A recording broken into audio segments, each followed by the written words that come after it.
I think one of the toughest parts about this time we're experiencing is the anger and hostility that's involved in the conversations. If you just put a comment on Facebook about your views, it's quite possible that people will react by insulting you and by saying really hateful things. So where does that anger come from?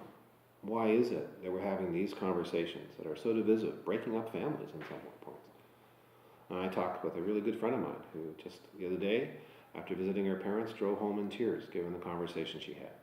And she said, the thing that troubles me the most is I feel they don't think I'm a good person. And of course, her motivation was to be a good person. Her decisions are based on being a good person. If she was apathetic, that's one thing. She's not apathetic because she cares about what's good. She struggles with the conversation. So where does that hatred come from? Where does the anger that a parent would project on a child, or a child would project on their parents, where does that come from? And I think it comes from fear. And maybe other things too. But the biggest issue is fear. And when we have that anger, what's buried inside that anger is a fear. And the fear is probably a fear that some need is not being, or several needs are not being met. We have needs for certain things. We want safety. We want autonomy. We want freedom. We want to live with integrity. And when we feel those things are threatened, or other needs are threatened, we might shift into fear. The loss of autonomy, or the fear of the loss of autonomy or freedom, that's going to lead to some hostility or anger.